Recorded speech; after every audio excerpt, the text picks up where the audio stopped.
Yesu Kristo kwenye ulimwengu wa roho. Waadui watatuona tena. Freemasons hawatatuona tena. Wafungwa waliozi na wachawi na watangazia hawatatuona tena. Maana tuko chini ya hema ya Yesu Kristo. Bwana Yesu asifiwe. Watajaribu tu lakini watafanikisha chochote. Jina la Bwana libarikiwe.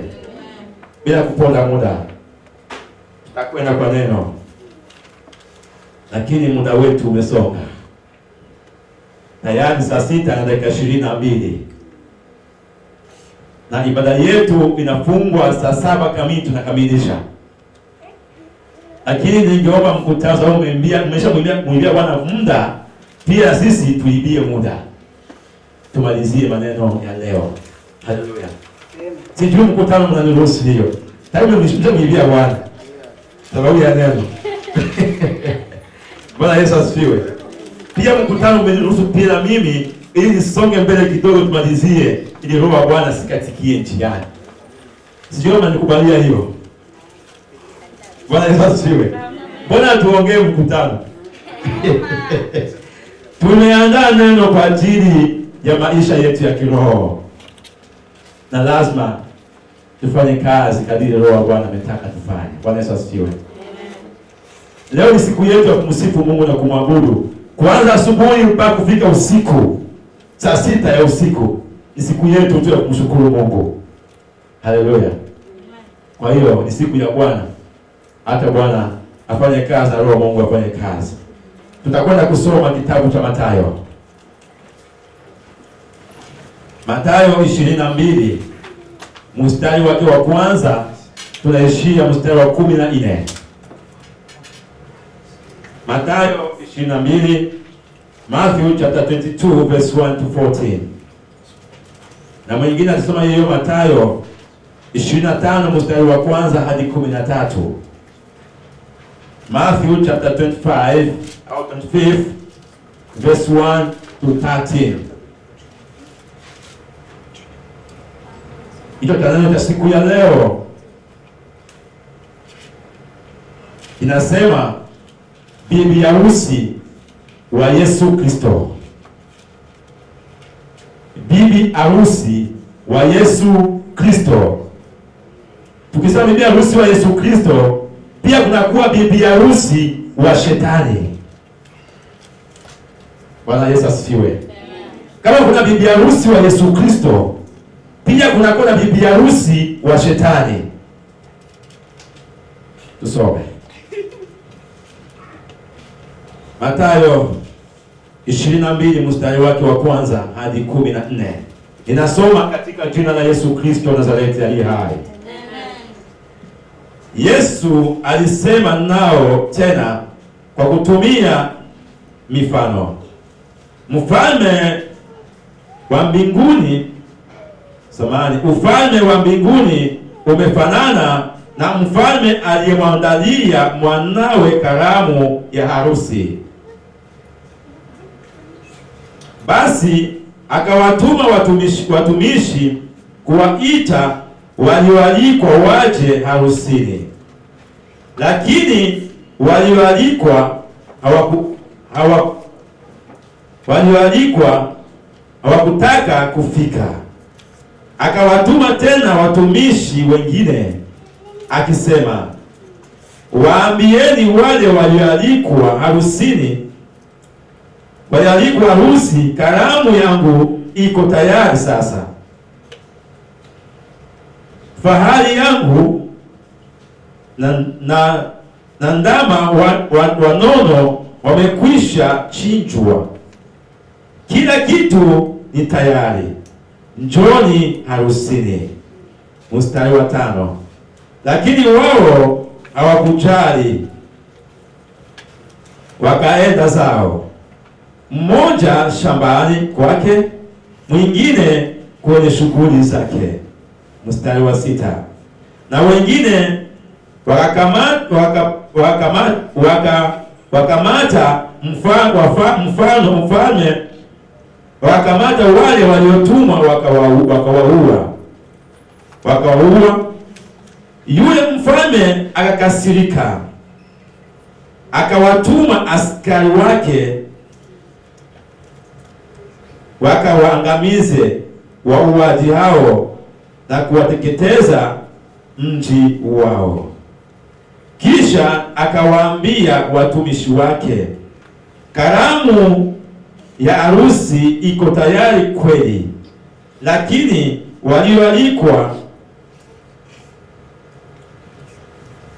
walioalikwa harusini wote wale walioalikwa harusini. Samahani, nirudie mstari wa 8.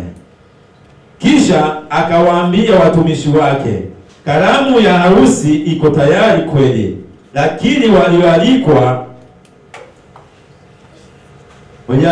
hawastahili.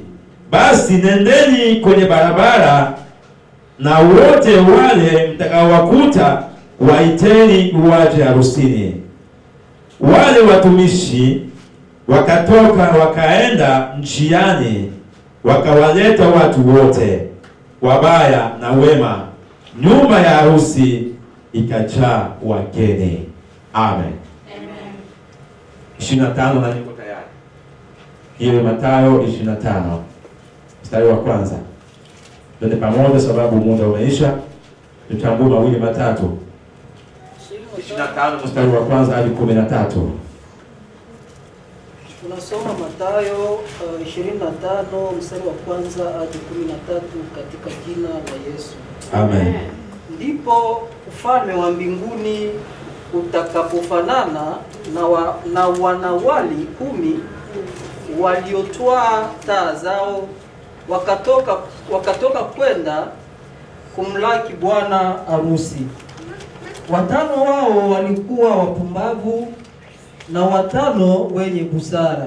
3 wale waliokuwa wapumbavu walizitwaa taa zao, wasitwae na mafuta pamoja nao. 4 bali wale wenye busara walitwaa mafuta katika vyombo vyao pamoja na taa zao. 5 hata bwana harusi alipokawia, wote wakasinzia wakalala usingizi. 6 lakini usiku wa 8 pakawa na kelele, haya bwana harusi, tokeni mwende kumlaki. 7 mara wakaondoka wanawali wale wote, wakazitengeneza taa zao. 8 wale wapumbavu wakawaambia wenye busara, tupeni mafuta yenu kidogo, mahana taa zetu zinazimika. 9 lakini wale wenye busara wakawajibu wakisema, sivyo, hayatutosha sisi, hayatutosha sisi na nyinyi. Afadhali shikeni njia mwende kwa wauzao mkajinunulie. 10 nao wao walipokuwa wakienda kununua, bwana harusi akaja, nao waliokuwa tayari wakaingia pamoja naye harusini, mlango ukafungwa. 11 alafu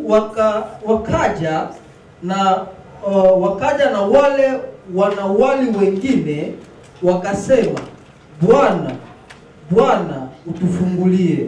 12 akajibu akasema, amini nawaambia, si wajui ninyi. 13 kesheni, kwa sababu amjui siku wala saa. Amen. Bwana Yesu asifiwe. Amen. Tupige makofi kwa ajili ya Bwana Yesu Kristo. Biblia inatuambia asubuhi ya leo kana kwamba lazima tukeshe kama bibi harusi, tukimsubiria bwana harusi ambaye ni Bwana wetu Yesu Kristo. Bwana Yesu asifiwe. Amen. Kuna wengine wanakesha kwa ajili ya bibi harusi ambaye ni Shetani. Wengine wanakosa kukesha kusubiria muda wa Bwana ili akija Yesu Kristo awakute wako tayari. Ni wale ambao mafuta yao yanakuwa yanakwisha, Sababu uko ndani ya shetani, ndani ya mambo ya giza, ndani ya mipango ya ibilisi, wewe mafuta yako yameshakauka. Ukiwa ndani ya mapenzi ya shetani, wewe mafuta yako hayapo tena ndani mwako, yameshakauka.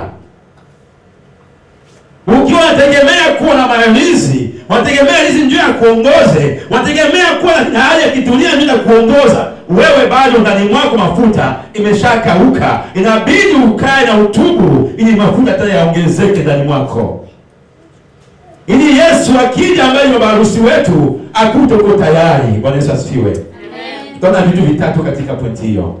Nitakwenda haraka sababu muda wetu umekwisha. Jambo la kwanza, maana ya nguo ya harusi maana yake ni nini? Tulisikia vinatuambia kwa 22.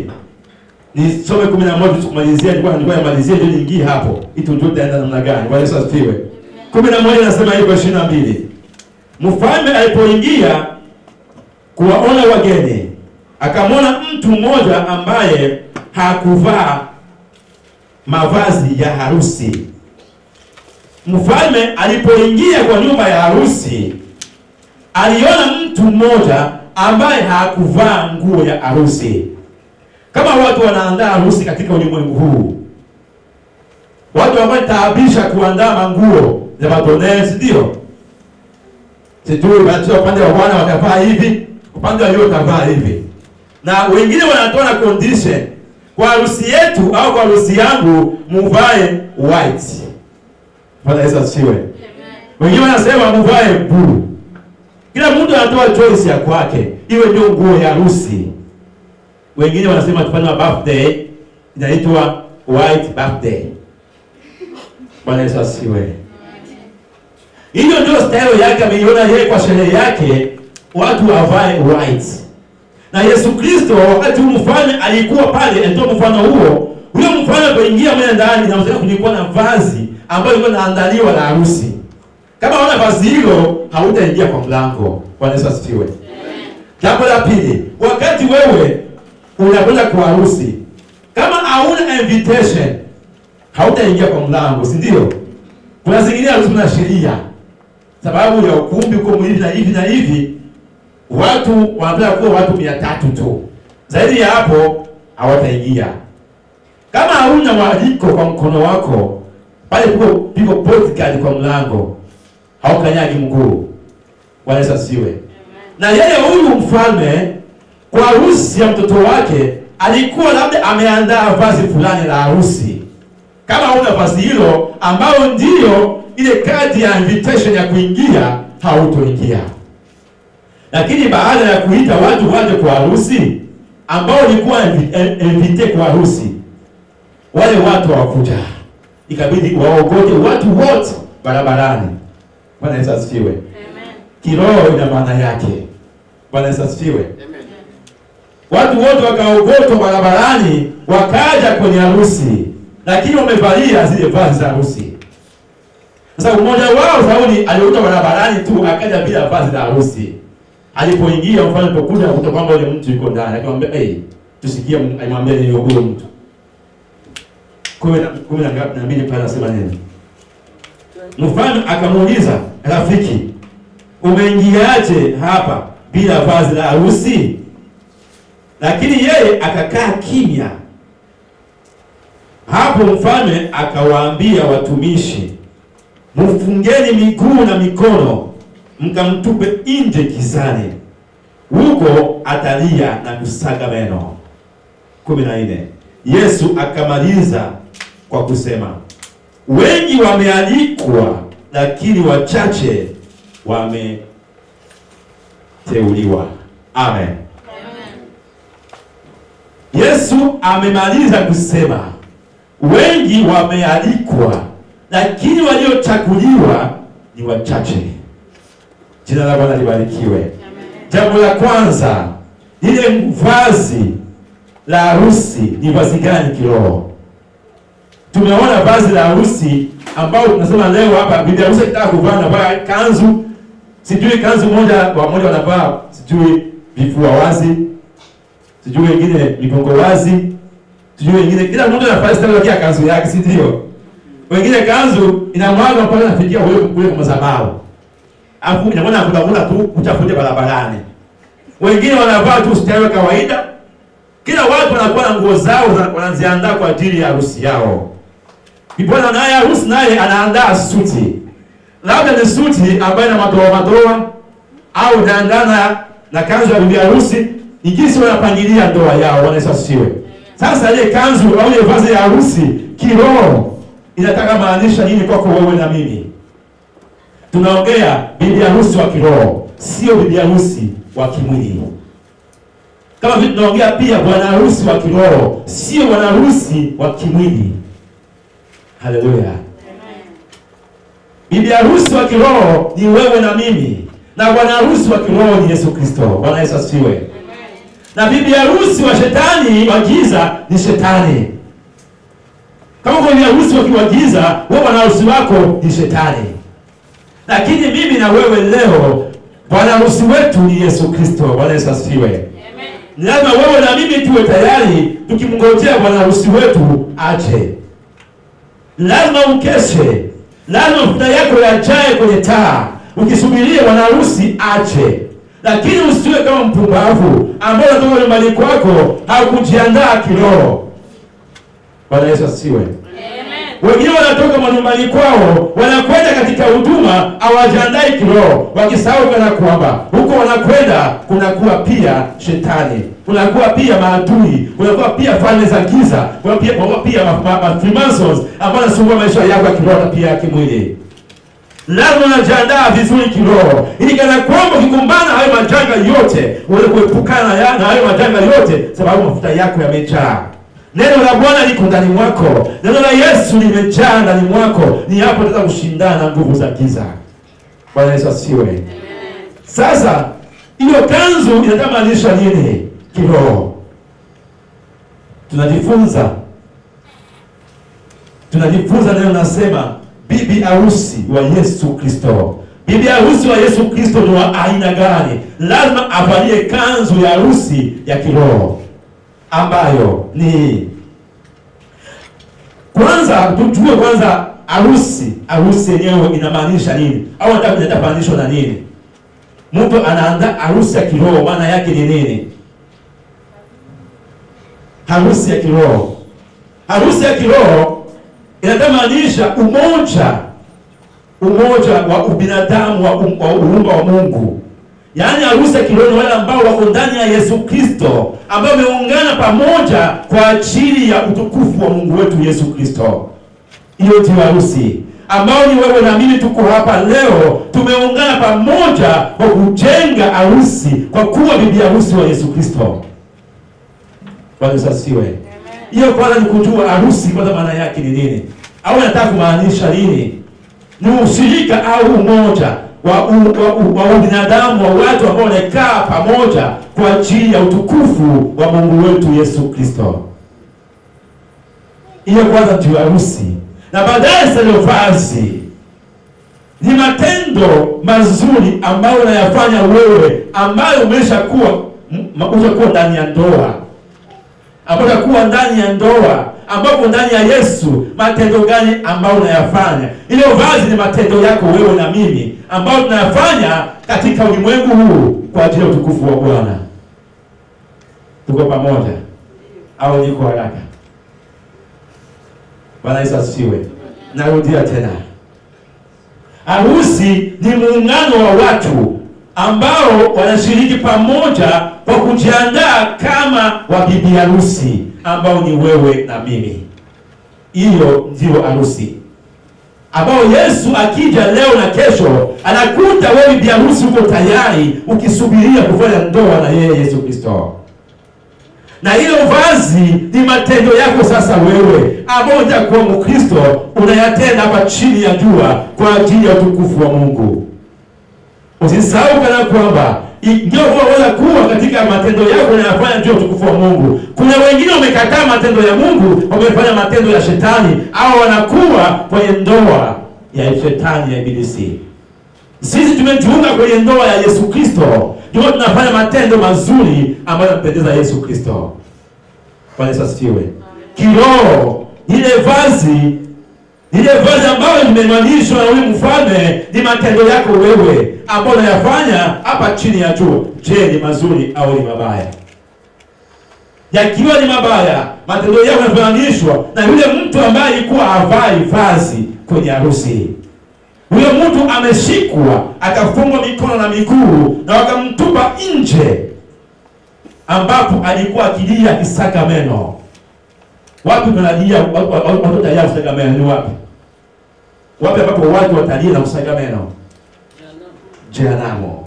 Kiroho inamaanisha wale watu ambao hawavai wale matendo mazuri watatupwa nje, watafungwa na Yesu Kristo, watafungwa na baba yetu Yesu Kristo na kuwatupa katika tanuru ya moto. Yesu alikuwa akiongea kwa mifano. Yule mtu ambaye alikuwa havai vazi la harusi, alikuwa hana matendo mazuri ndani ya kundi. Yule mtu amefungwa mikono na miguu na akatupwa huko nje, ambapo alilia na kusaga meno. Na mahali ambapo wale ambao watenda mazuri wanatupwa kulia kusaga meno ni ndani ya tanuru ya moto, ambapo watu wanalia usiku na mchana wakisaga meno. Lakini Mungu anatuambia leo tuvae kanzu ya harusi, tuvae matendo mazuri, tuvae mwenendo mzuri, tuvae tabia nzuri, ili kana kwamba Yesu atuvike vazi nzuri. Bwana Yesu asifiwe. Shetani na watu wake anakuwa anawavika vazi zake yeye ambaye anazijua shetani. Anawavika mambo mengi sana ambayo ni mavazi yake ambayo yeye mwenyewe shetani anajua. Akiwavika watu wake watakuwa hivi na hivi na hivi. Nasi Yesu ametuandalia vazi ambayo ni matendo mazuri, ambayo ni matendo mema ambayo yanatenda kwa mmoja baada ya mwingine au yanatenda katika ulimwengu huu. Tutawatambua namna gani manabii wa uongo? Biblia inatuambia katika matendo yao. Na ndio na Mungu anatuambia ile vazi ambalo unalivaa ni matendo yako. Waweza kutambua huko nje kwamba uko Mkristo, United Church of God International Ministry Australia, kufuatana na matendo yako. Na wale tunataka au mtumishi wa kanisa kufuatana na matendo yako. Maana kanisa hili linaambia watu ukweli. Kanisa hili halipenyezi neno la Mungu pembeni. Kanisa hili linasema ukweli wa neno la Mungu. Na waweza kutambua tu ikiwa na wewe ni mwako unakuwa hayo matendo. Na ukiwa Mungu anaweza zingine ambazo manabii wa uongo ambao wanachafua neno la Bwana kupitia maandiko, watu watakutambua tu kupitia hayo matendo yako. Bwana Yesu asifiwe. Freemasons wa uongo, Freemasons leo wanajulikana tu kwa matendo yao. Ndio wanaprofesai vitu ambavyo vikamiliki. Tayari watu wanajua mtu ni wa uongo. Matendo yake si mazuri. Ndio maana wanajulikana kwa hayo matendo yake. Na sisi Mungu anatujua, watu wanatujua kupitia matendo yetu mazuri. Tuambie watu ukweli ili waokolewe. Bwana Yesu asifiwe. Ile ndio vazi ambalo Yesu ameongea kiroho ni matendo yako ambayo wewe unayafanya katika ulimwengu huu ambao watu wanakusoma nayo. Hayo ndio vazi Yesu anataka uvae asubuhi ya leo. Je, matendo yako namna gani na Yesu? Je, matendo yako wewe na watu wengine ndio ulimwenguni hapa yako namna gani? Je, yanampendeza shetani au yanampendeza Mungu? Je, uko bibi harusi unangojea kumpokea Yesu kama vile bwana harusi wako? Bwana Yesu asifiwe. Amen. Tumeongea habari ya harusi ni muungano. Wewe na mimi tunaungana hapa sababu tuko kwa bibi harusi. Tunakuwa hapa kungoja kufanya harusi na Yesu Kristo. Bwana Yesu asifiwe. Hauko hapa sababu kungoja kufanya harusi na Yezebeli. Hauko hapa kungoja kufanya harusi na Freemasons. Hauko hapa kungoja kufanya harusi na wafumu au walozi au wachawi. Tunakata zile connection zote ambazo fanya wao mtungana wale watu wasiokuwa wa Mungu. Ninakata kwa ulimwengu wa roho. Nikikuconnect na bwana harusi ambaye ni Yesu Kristo. Nikikuconnect na bwana harusi ambaye ni mfalme wa wafalme ambaye ni Yesu Kristo.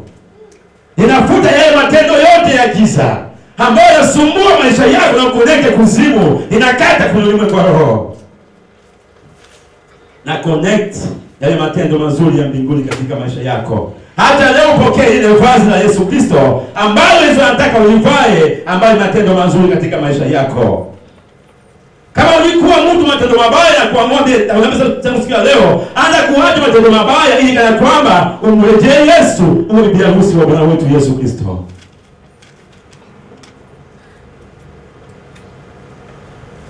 Ni wengi ambao wameitwa harusini, lakini wachache ndio wamechaguliwa. Ni wengi huko wamesikia, ni wengi wameitwa harusini, lakini wachache ndio wamechaguliwa. Na kama nakuja harusini hauna vazi la harusi, ninakuhakikishia leo, kama haujaacha matendo yako mabaya ya giza, Yesu amenituma nikwambie leo uache mambo yako ya giza, hata mambo yako ambayo yampendezi Bwana, hata mambo yako ambayo yampendezi Yesu Kristo, ili uwe bibi harusi wa Yesu. Bwana Yesu asifiwe. Amen. Yesu anataka uvazi lile vazi ambayo ni matendo mema. Jambo la pili, wengi wamealikwa, lakini wachache ndio wamechaguliwa. Bwana Yesu asiwe. Ndio jambo letu la pili. Wengi wamealikwa, lakini wachache ndio wamechaguliwa. Inataka maanisha nini kiroho? Twende kwanza kimwili, baadaye tutaingia kiroho. Bwana Yesu asiwe. Katika wakati mtu anaandaa sherehe yake ya ndoa, anakuwa anatuma invitation. For example, anaandaa sehemu yake ya watu 500. Anatuma invitation ya watu 500. Bwana Yesu asifiwe. Na anategemea watu wote 500 watakuja kwa mwaliko, si ndio? Ameandaa viti vya watu 500. Lakini kwa mshangao, wanaruhusu na ndio wanakaa kwenye viti vyao, wanaangalia katika chumba cha harusi mko watu 5. Kwa watu 500 mko watu 5, au hata umoja hajafika. Bwana Yesu atuhurumie. Nenda kwa kimwili, baadaye ndaingia kiroho. Kama wewe bibi harusi na bwana harusi, au yule ambaye amealika amesimamia hiyo sherehe ya ndoa, anataka isikie namna gani ndani ya moyo wake. Amealika watu 500 na hata mmoja hakuja, atasikia vibaya, si ndio? Ataona kwamba vile hata wanamchukia wampendaki. Bwana Yesu asifiwe. Amen. Lakini wakati unaalika watu 500, kuna kuja at least 499, kuna misi tu mmoja. Kwenye huko wewe unasema sherehe yangu hapa leo imenoga. Bwana Yesu asifiwe. Amen. Hapa sherehe imenoga. Utapiga muziki, utapiga pambio ambao utapiga siku moja, sababu sherehe imenoga. Lakini kama watu hawakuji, utaanza hapo usuruaje kwa ishiki tena vizuri. Inakuwa temeka na unaongea maji baridi ya kufiza. Bwana Yesu atuhurumie. Kiroho nataka maanisha nini? Wakati watu wanaalikwa wengi, lakini wanachaguliwa watu wadogo tu ndani ya harusi. Haleluya. Amen. Mungu wetu ametaka leo tujifunze neno hili ili tusaidie tujue kama tuko wachaguliwa au tuko waalikwa kwenye harusi. Yesu anataka leo wewe na mimi utajipatia jibu mwenyewe ndani ya moyo wako kama wewe kumchaguliwa au kumwalikwa kwa harusi ya Bwana wetu Yesu Kristo. Roho Mtakatifu atakufundisha mwenyewe mahali upo kwenye kiti. Mwenyewe atakujaji. Je, mimi niko mchaguliwa au niko mwalikwa? Maana au nataka maanisha nini? Walioalikwa ni wengi, lakini waliochaguliwa ni wachache. Tutaanza na moja baada ya nyingine. Walioalikwa. Tutaanza na hiyo pengine sana, wale wanaochaguliwa. Walioalikwa wanamaanisha nini? Thank you Jesus. Ni wale ambao wamepata kibali na neema ya kusikia neno la Bwana, alafu wanachukua decision wao wenyewe. ya kuwa ndani ya Yesu au kutokuwa ndani ya Yesu. Wamesikia neno. Ni kama leo tu tunasema habari njema ya Yesu. Tuna publish neno la Yesu kwenye YouTube na posti nyingine pote. Tunatangaza habari ya Yesu hapa Brisbane. Wanasikia neno la Yesu. Lakini sasa inabidi wachague wenyewe. Je, niende kwa mazuri au niende kwa mabaya? Wengi wamekataa kuja kwa mazuri, wanataka kwenda pale kuna miracles. Hatukatai miracle. Hata Yesu amefanya miracle. Lakini miracle ambayo unaifuata wewe ni miracle ya modeli gani? Je, inatoka kwa Bwana au inatoka kwa ibilisi? Hiyo miracle ambayo unaifuata wewe, je, imetoka kwa Freemasons au imetoka kwa Yesu? Miracle ya Yesu inakuwa inakamilika. Na miracle ambayo sio ya Yesu inakuwa ikamiliki. Sasa watu wengi wamealikwa, wamesikia neno. Baada kusikia neno, wanakimbia neno la kweli, wanaenda kwa neno ambalo sio la kweli. Hao ndio waalikwa. Watu wengi wanaalikwa kwa kuja kusikia neno. Watu wengi wanakuja wanaambiwa neno la Bwana. Wanasikia neno la Bwana, lakini wanachagua sasa kwenda katika njia mbaya kuacha njia nzuri. Wanapenda kuambiwa habari tu za utapata gari, utapata nyumba, utapata milioni, utakuwa hivi. Paya kwa kusikia neno mbele nawaambia ufalme wa mbinguni, wanakimbia neno la mzuri, wanakwenda katika neno mbaya. Bwana Yesu aturumie. Yesu ameita watu wengi kwa ajili ya kusikia neno. Mungu amekuandaa wewe na mimi tutangaze habari njema ili watu waokoke. Sasa watu wanasikia ile neno litangaza wewe, lakini wanachagua kwenda kwa Freemasons. Ambao wanamjua wewe ni Freemasons, wanajua wewe unasema uongo, lakini wanakwenda hapo hapo. Hiyo ni mission ya shetani ambayo yuko anaandaa na prepare makanisa leo kwa kutaka kudestroy wana wa Mungu wasigundue ukweli uko wapi. Lakini tutawaambia ukweli, wakatae na waitike, tutawaambia ukweli ili kana kwamba wao wachaguliwa. Wasiwe tu watu wa kualikwa kusikia neno alafu kupokea neno kulifanyia kazi. Tunataka wao wachaguliwa. Bwana Yesu asifiwe. Amen. Walioalikwa ni wengi. Ambao wanasikia neno la Bwana wako wengi sana. Hapa kuna wanajaa wengi sana. Kuna wengine tunaenda kuambia habari ya neno la Mungu, kuambia mimi najua Biblia yote. Akili mwambie najua Biblia yote, jiona ngule mtuka pombe. Najua Biblia yote. Sasa unajua Biblia yote namna gani? Biblia inakwambia ukunywe. Biblia inakwambia ufanye usharati. Inakwambia uzini. Inakwambia uibe. Lakini wewe Biblia inasema unajua Biblia yote, wewe unakwenda vile vile. Umesikia neno. Umesikia neno la Yesu, lakini ukachagua kwenda katika njia mbaya. Matendo yako unayafanya, vazi lako unalivaa, ila matendo mabaya, wewe kumchaguliwa au kumchaguliwa kumwalikwa. Imeeleweka neno kualikwa. Unashindwa kulifuata neno. Unaweza kufuata neno au ufuate. Hii yote umealikwa. Wanaofuata neno na wasiofuata neno tu wamealikwa kwa harusi, si ndio? Yaani wale ambao wanasikia neno walipokea kufanyia kazi wamealikwa. Na wale ambao wanasikia au kufanyia kazi pia wamealikwa. Ni wote wamealikwa. Tu pamoja. Sasa, baada ya kusikia neno, wote wamesikia neno. Sasa unakuja kuchaguliwa kwa neno. Bwana Yesu asifiwe. Waliochaguliwa sasa ni 8. Tunaenda hapo. Waliochaguliwa ni wale ambao wametia invitation kwanza. Sababu kuna mtu anapata invitation yake na usikubali. Si ndio? Ni wangapi tumewaalika kwenye conference na wakufika? Ni wangapi tumewaalika kwa mzinduo wa kanisa hili hawakufika? Bwana Yesu asifiwe. Lakini waliochaguliwa sasa ni wale wamekubali kwanza invitation ya kuja. Baada ya kufika kwa mkutano sasa wanapata neno.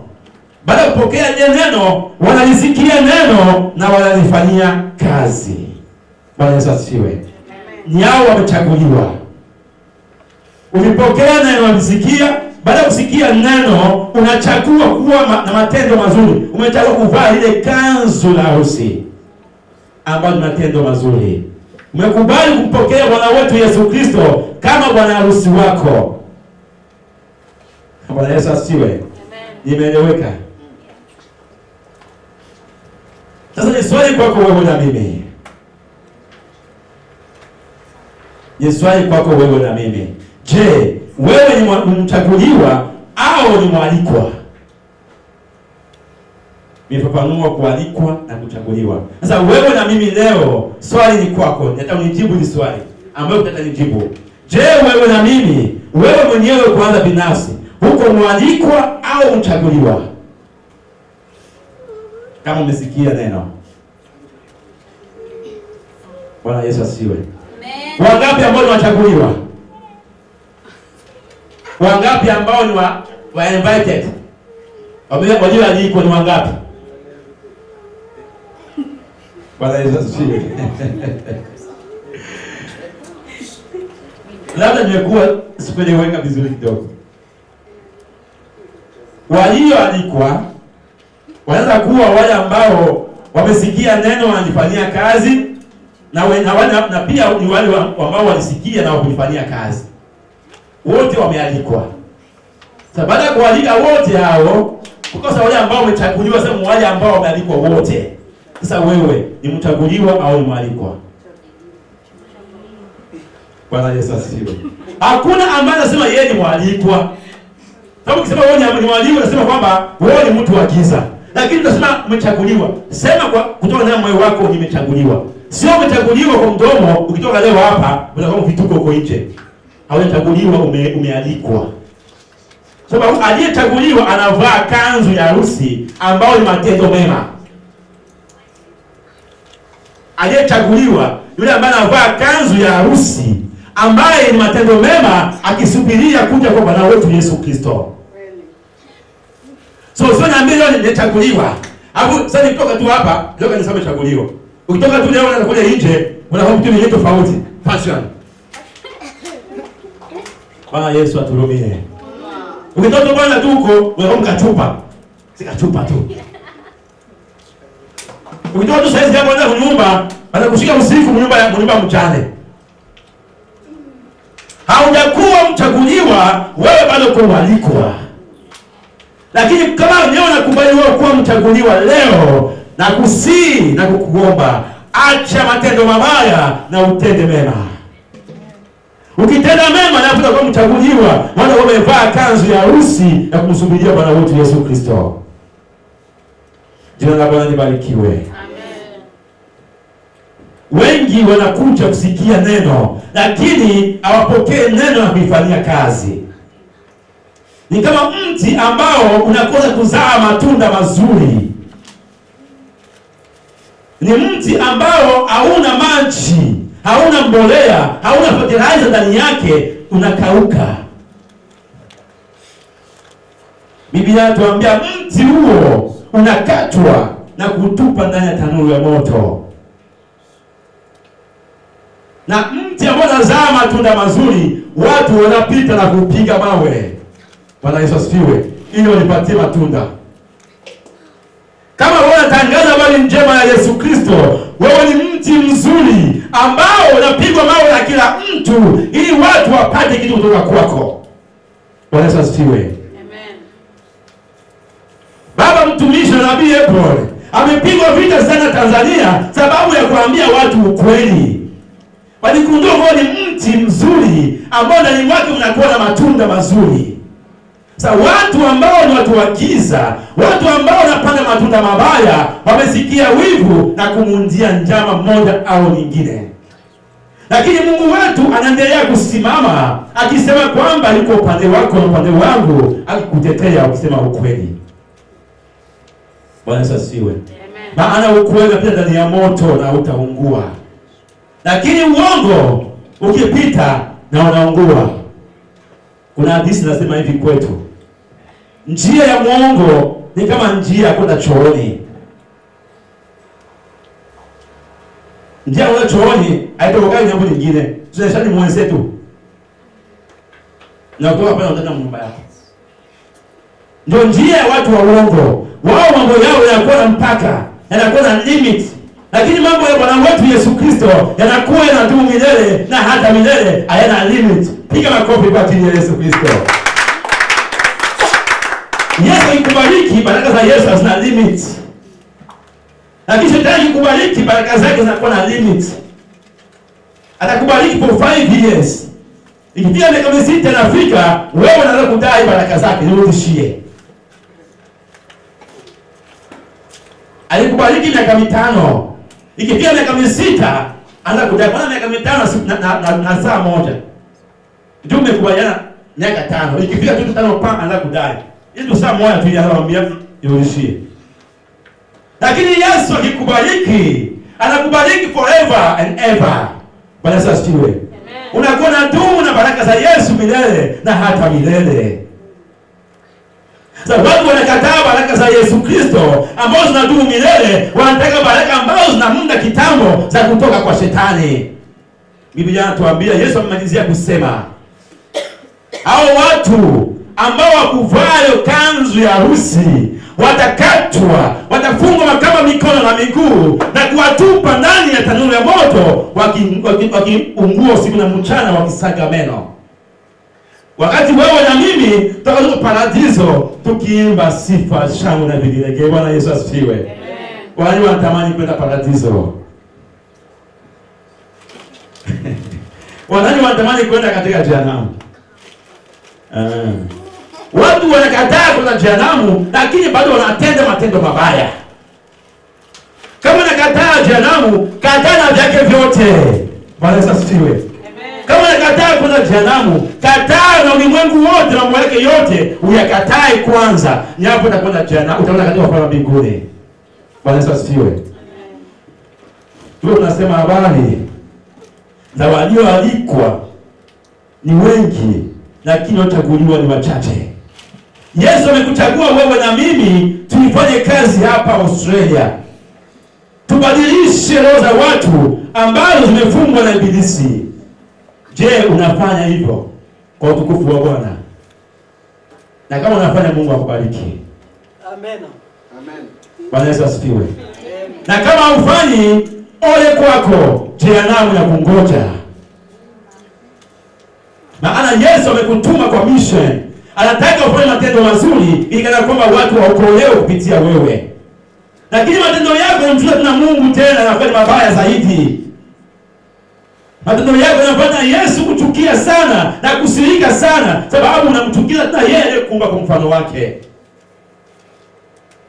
Yeye alikuumba kwa mfano wake ili ufanye matendo mazuri ambayo yatamrudishia Mungu tukufu na kuokoa watu wengine. Lakini matendo yako yanakuwa na kero kwa watu, inafanya watu tena wasubiri kwa Yesu Kristo, wanakimbia tena kwa Yesu Yusto, wanakimbia tena kwa Freemasons, wanakimbia tena kuzimu, sababu matendo yako wewe mabaya. Tenda mema. Tenda mema ili wale ambao kuzimu waokolewe. Bwana Yesu asifiwe. Jambo la 3.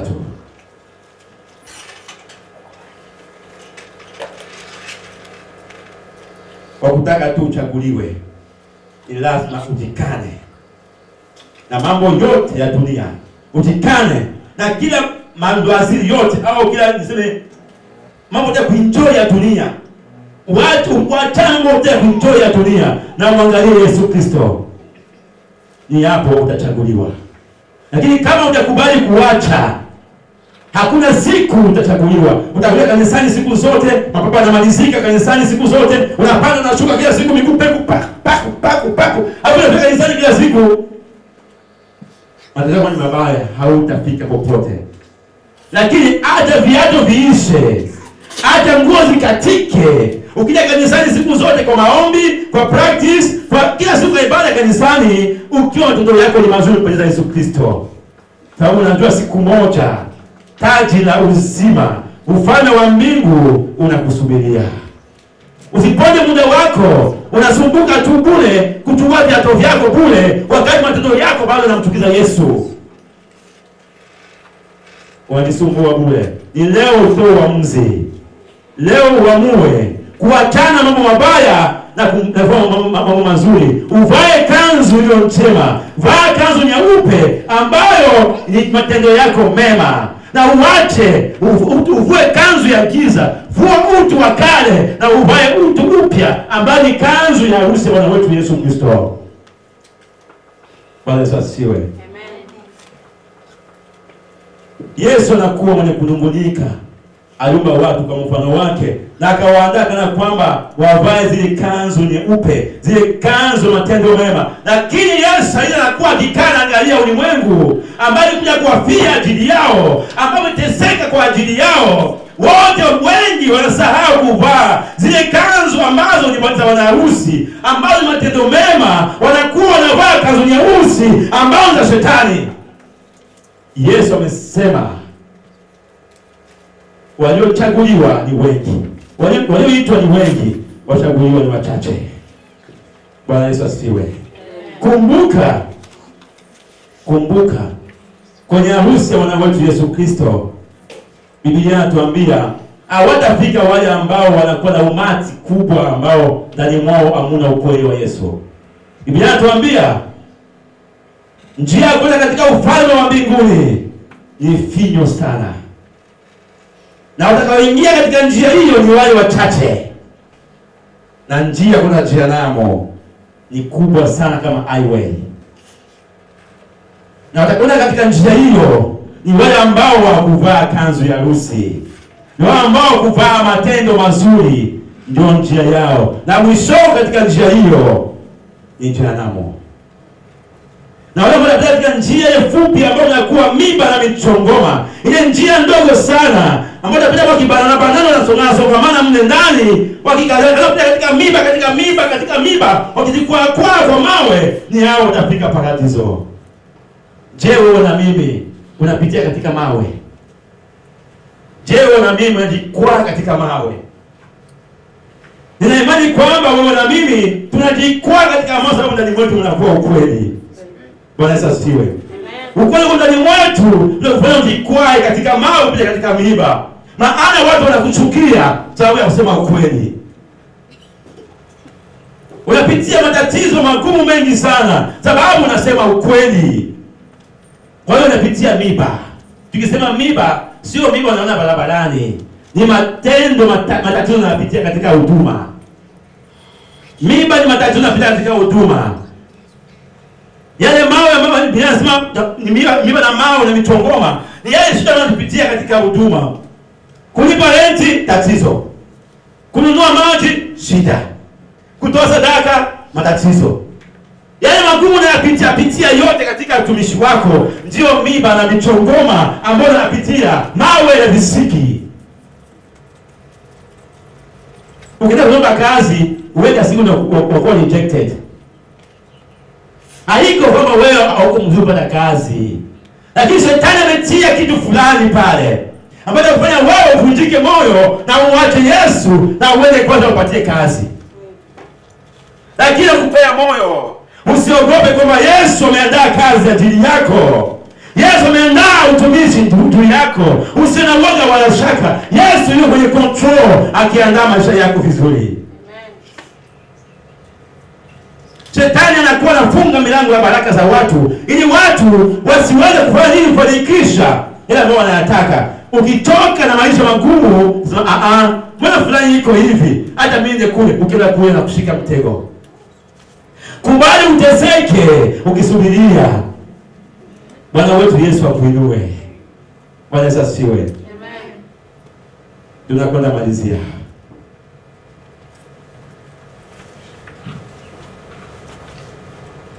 Unavaa kanzu gani? Kanzu gani ambayo umevaa wewe leo? Kanzu gani ambayo umevaa leo katika utumishi, katika maisha yako? Kanzu gani ambayo umevaa? Je, ndani mwako umevaa matendo mazuri? Je, ndani mwako umevaa matendo ya kumtukiza Yesu Kristo?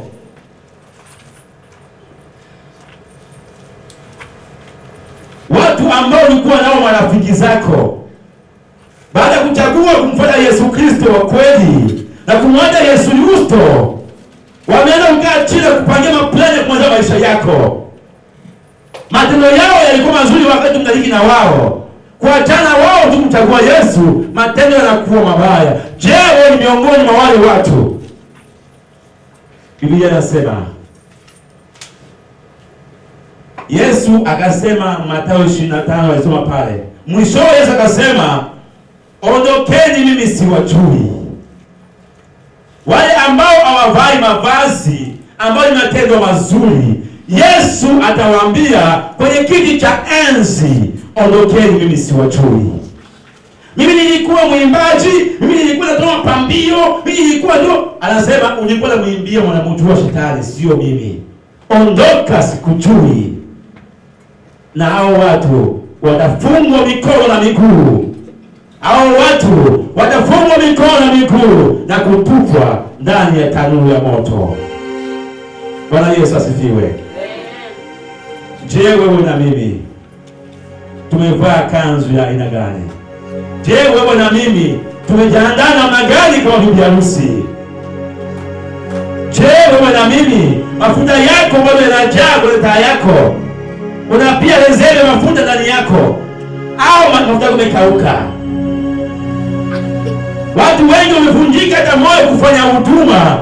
Mafuta yamekauka ndani mwao. Pale ya kuongezeka, mafuta yanatoka pole pole. Yesu anataka leo tutenge mafuta ndani yetu. Yesu anataka leo mafuta yajae ndani ya taa zetu, ili Yesu akija au tuko tayari ukimngojea yeye. Tusimame. Tusimame. Yesu amesema, niwaambia siku ya leo kwamba nataka Wakristo wa kanisa hili tuwe watu ambao tunavaa harusi ya nguo ya harusi. Tuwe watu ambao tunavaa nguo ya harusi ambao ni matendo mema. Kama wewe bado una matendo mabaya, na kusii leo anza kutubu, maana Yesu anakuja. Yesu anarudi. Yesu anakuja. Amesema anakuja kuchukua kanisa ambao ni wewe na mimi, ikiwa tu utavaa kanzu ya harusi. Ikiwa tu utajaa matendo mema ndani mwako. Ikiwa tu unatembea na kusikia na kuogopa ujio wa Mungu. Watu wengi wanasumbuka na ulimwengu siku hizi. Mambo ya dunia yanachukua watu wengi siku hizi. Ile njia, unaona njia ni ngumu sana. Sio ngumu sababu utapita ndani, utapita. Lakini ni ngumu sababu unajaa vitu vingi sana. Sasa kubidi uache vile vitu vyote. Ile njia ni ulimwengu tunayokuwa leo. Ulimwengu wa leo na mambo mengi sana. Sasa nakubidi uache mambo ya ulimwengu na umkumbatie Yesu Kristo. Umkamate Yesu Kristo apate kuwa msaada wa maisha yako. Acha mambo ya giza, acha mambo ya dunia, acha mambo ya giza. Umfuate Yesu Kristo, yeye ambaye ni msaada wa maisha yako, ambaye atakufanya kuwa mke mwema katika ufalme wa mbinguni. Je, wewe uko mke mwema? Je, wewe uko mke mwema? Je, matendo yako wewe yako namna gani na Yesu? Matendo yako wewe na rafiki yako yako namna gani?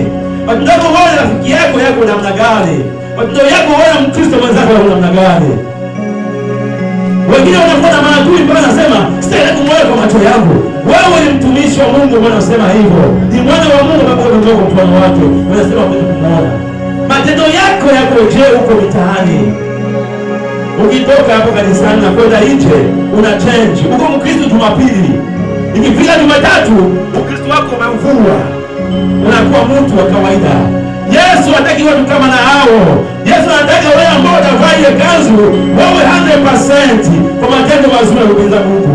Hapana 50 kwa shetani na 50 kwa Yesu Kristo. Wewe hujakuwa mtu mwenye anavaa kanzu. Wewe umevaa kanzu nyeusi ambayo ni matendo mabaya ya ulimwengu huu. Mungu anataka tutubu. Mungu anataka tutubu. Tuache matendo mabaya, tutende matendo mema ambayo yatupeleka kufanya mazingira ya Yesu Kristo, kufurahia matendo yako na kufanya kufika mbinguni. Tutakwenda kusema hii maneno. Bwana Yesu Kristo, naomba unisamehe, naomba unisafishe, naomba unitakase na isopo ya damu yako kwa yote ambayo nimeyatenda kwa kujua na kwa kutokujua. Yesu, nahitaji kuvikwa ile vazi la harusi. Yesu, nahitaji taa yangu ijae mafuta, ili ukija bwana harusi Nikuje Bwana uko tayari. Unikuje Yesu niko tayari. Nikusubiri wewe bibi harusi. Usubiri wewe bwana harusi. Hata mafuta yangu Bwana yajae kama bibi harusi. Hata Mungu matendo yangu yawe mema. Nikana kuomba unikuje niko tayari. Futa majina yangu Yesu Kristo kwenye vile vitabu vya hukumu. Andika majina yangu Yesu Kristo kwa kitabu chako cha uzima wa milele. Unifanye Bwana kuwa bibi harusi mwema hadi siku ya kuja kwako. Unikuje niko tayari, katika jina la Baba na la Mwana na Roho Mtakatifu. Ninakataa zile maagano zote, nakataa zile maagano zote ambazo zimewekwa na wafumu walio na wachawi kwa kunitoa katika ile bibi harusi. Ninakataa ile maagano yote ambayo imewekwa na Freemasons kwa kunitoa kwa bibi harusi wako. Ninajiconnect na wewe Yesu Kristo ili wapate kuwa bibi harusi bora kwa jina la Yesu Kristo. Amen. Tupige makofi kwa jina la Bwana Yesu. Baba, nasema asante kwa neno lako. Utukufu na heshima zikurudilie Bwana kadiri Bwana upendavyo. Asante kwa Roho Mtakatifu. Asante kwa kazi kubwa Roho Mtakatifu umeifanya kwa ajili ya wana wako. Endelea Bwana kufanya kazi katika maisha wana wako ya kiroho. Ili Bwana ufanye kuwa bibi harusi bora katika ufalme wako. Katika jina la Yesu Kristo. Amen. Amen.